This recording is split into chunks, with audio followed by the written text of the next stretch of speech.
I am the servant of the fire. Servant of the fire, you better show up. Oh, good. He's trying his equivalent of Hellspawn Sending. Is that more or less a thing? Yeah, he's, helping out a certain enemy team charged friend to find, his sister. Well, actually, daughter, more or less. So, we're just not gonna mention that in the cloning department kind of thing. Yeah, pretty much. Right, hello, everyone. This is the real enough multiversal, working on my omniversal. Yeah, like hell you're gonna. More or less. Loki here to do breakdown of Critical Role Shorts. That's now full video because episode 86 had pretty much the biggest thing that has that GIF, kind of canon here, more or less. Yeah, the big thing for most of that episode was part 2 or whatever of basically Rudis born shenanigans. Oh good, the very combination was doing well. Yes indeed, my lord and lady Deloro. Long story short, we have to talk about the basics of campaign 3 that Retro has kindly provided me of most of the details. So, putting it bluntly, he basically started the campaign when they were around the 13th episode mark with that weird party, and pretty much the beginning and the end when it comes to the now famous Marisha perching that she's been normally doing on the table when it comes to multitude of campaigns. Apparently was a very first phenomenal thing for Retro, hence why he never really mentioned it in the in his Tumblr. And yes, we will be pulling from his Tumblr because he didn't tell me that in advance. Oh, you better not. Oh, really? Good, he got used to his Hellspawn friend, very nice of him. Must be an update for that first appearance spawn he's been mentioning about lately, as of last week. So, where do I start with Ruitus? Durelos, if you will. It's the source of a lot of power, and more or less, they may or may not have a betrayal god in their favor when it comes to the Vanguard. That much we've established a few weeks back. The fact that the Bells have successfully brought one of our own party members, Keyleth, of the AR Shoy, into the recon circles of it is pretty well. Now, the big reason why I'm assuming Mr. Ryder over here, younger self, old him is helping out with some X-Men business.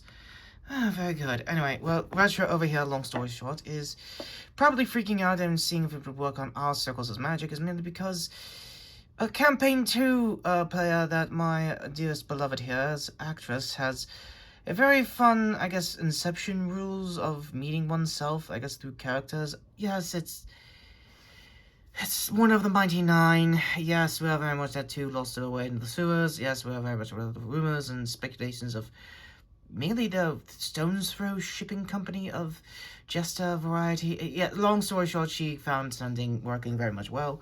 Well, confirmations of one of their party members, I believe, what was his name?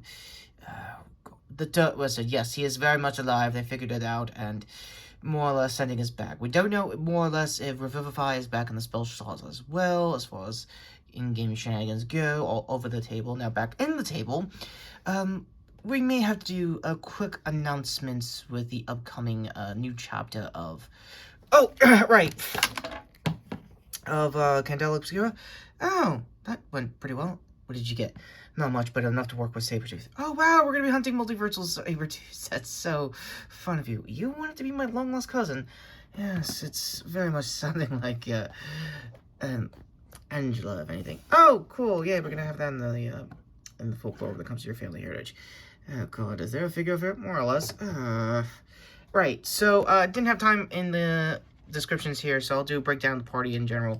Long story short, I am full Imidon. Long story short, is the canon ship name for what is basically critters are describing so far as the second coming of Yasha and Bo when it comes to campaign 2, and so far so good. And yeah, I'm not lying, that's pretty much the biggest spike in most of my reblogs when I was live blogging last couple of weeks when it comes to their ship being canon. Also, yes, I was that guy that pitched the X-Force canon, hence why it's loosely Marvel adjacent here as far as this video goes, so my bad in advance. Anyway, so while I'm here and talking about people I personally think are the MVPs of the campaign, let alone the party, yeah, Chenny, long story short, that man just does death wishes like it's nothing. Death Wars, do you not read the presets? I'm still new into D&D, sorry, but my apologies there. Yeah, I kind of forgave. I don't know if I got forgiven for that in the Tumblr post about that, mainly because it was when the party was still split, and yeah, Death Wards were basically given his candy to mostly on Chetney's end with his former partners and everything, so not for nothing as far as that side of Wall Mount goes.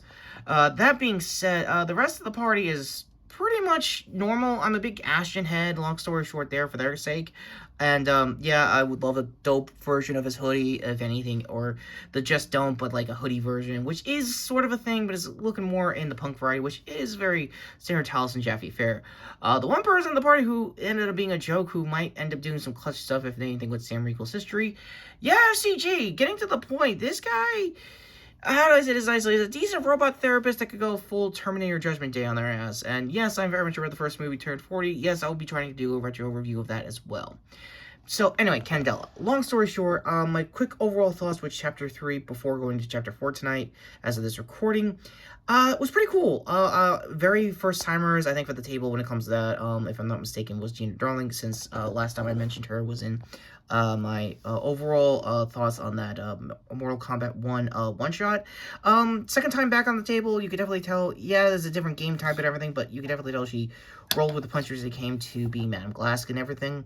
I'm very happy to say the one person I hoped would survive that experience was going to be Ashley Birch's character. Yeah, the fact that she was like a half werewolf thing might as well be like this game's adaptation of like Chetney over here. But yeah, werewolves in general have gone through different things and different meanings. Another reason why I'm 50-50 with I guess most of FCG's bullshit is the tongue, as you may have noticed in the shorts, and the Changebringer. I thought was not going to be real as far as a god goes, but turns out, yeah, she's very much real, and very much as far as moon lore goes, as far as Rudis, we didn't have time to talk about it in Campaign 3 proper, so I'll say it here. Yeah, some of them are apparently reverse flat earthers, but like Exandrian earthers or something along those lines. Also, a lot of Rudis lore, I've also probably mentioned like 2 weeks back in Tumblr. Yeah, it turns out they see Exandrian dreams as kind of like the reverse effect, I guess, of like, since we're also talking Inception references, like kind of like a reverse I guess Inception kind of thing, I guess, if anything else. Ultimately, I'm very happy to not... Oh, wow, this is all over the place. Yeah, I'll probably put a link in the description for the fan artist who did this cool fan art. Let me just blow it back a little more just in case for copyrights, in case of anything. Yeah, this art doesn't really do justice of Laura's reaction of basically her, whatever previous character being voiced by Matt, assuming, I guess, overthinking the situation. We're very standard gesture of anything when it comes to sending calls of anything. And yeah, before I go back into my own sending call for Hellspawn support for a bunch of freaking over-the-top multiversal Sabretooths, yeah, it's gonna be a very fun couple of months here as far as Sabretooth War goes. I'm referencing that here for the channel as through line. What did you think of most of, well, first of all, Campaign 3 so far, most of what's going on Rudis, and more importantly, your upcoming thoughts of how the next couple episodes are going to go play out for Candela Chapter 4. Yeah, for Crimson, I think it was Crimson something. My apologies in advance, I don't know the full circle. Also, let me know in the comments if you want me to do a full breakdown of every chapter that comes out on either first episode basis or last episode basis. I really want to go on last episode basis, but since it's so neat, like in lockstep with the scheduling wise with Campaign 3, so it's going to be a little longer than usual.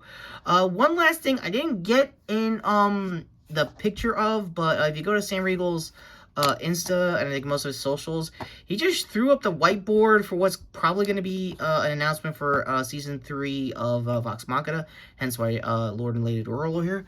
Oh, good, we have a reason to exist here. Thank you.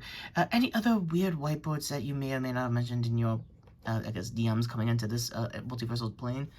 Oh, good, they know the terminology. I blame mostly that librarian overlord. Oh, Bo! Yeah, she had really cool abs. So I've been told. Is there anything else she has? I don't know, Tallah's girlfriend that could probably has a pretty decent bastard sword. Oh! Yeah. So, yeah, another thing I forgot to mention was that, yeah, speaking of whiteboards, Mauricio is having a very fun time going full Pepe Silvio mode, trying to decipher the differences between the last Avatar adaptation with the cartoon at the time. Go to both of their socials down below. It's pretty funny, yet kind of dedication, I guess, if anything, because Mauricio into how much of a Last Airbender fan she is. As far as, I don't know, birthing most of her campaign characters out of. Obviously, if I had to put my money on what type of, like, Avatar character, I guess, Lana was trying to go for, I guess in Mauricio's case, I'm guessing Azula, but, like, if done right, I guess, or like a good guy version of Azula. Again, I'm already overthinking that kind of stuff. So, fan canon stuff aside, what did you think of my overall thoughts? This is my first time doing a full video breakdown of Campaign 3. Keep in mind that we're pretty much almost at the end game of most of what's going on in Brutus and most of what's probably going to be going on for Campaign 3 proper. Or I don't know, maybe Matt could probably make up another story arc in time for Daggerheart. So before I get to the end cards, I do want to remind critters that, yes, of course, Daggerheart, I think, is finally in beta testing, if anything. This is their official site, so if anything, I'll leave this and the Darrington Press links down below as well, so you get ahead on the open beta for it if you want to play test it yourself. I don't know if they have any new... I don't know if they announced any dice sets for it just yet for that new game type. So if anything, let me know in the comments down below if they announce that as well. Probably I'll know more in the coming weeks. So until then, I'm Retrokid Reviews, thanking you, critters, first and foremost, for my apologies for most of the back-to-back shorts I've been doing lately for Campaign 3. My dearest apology. I've been trying to do breakdowns for pretty much regular reviews of it, but as you can tell, it's pretty, rapid fire when it came to the shorts, and I kind of wanted to do it on break whenever they get a break so I can give you a rundown of where we're at so far in the campaign. And until the next time we are on break, which is probably another couple of weeks, I'm Retrokid Reviews, going to the roles on, I guess, their reaction to my scheduling for this. You are actually organized for once. This is not you. This is... 2024 is getting weird. Yeah, noticed. Go to their reaction over there to sub to the channel, hit the notification bell below. I guess go to Loki here. You made me micromanage this, and it's not even enough. Oh, come on. You were doing fine. Like I said, with the shorts reactions, if this video is already out by now, hopefully you get to finally get that fire demo that I've mentioned I was going to do for the easy fire. So either that video or this will be out by the weekend, over this weekend, so I'll let you guys know in advance. And yeah, go to me here to hopefully a future review, because I gotta fill some sort of time until I gotta figure out how to do Dune content here on the channel. So until then, take care, subscribe, and hey critters, is it Thursday yet? Or I guess in my case, when's my next breakdown? Says, wow, I'm gonna need it more than ever.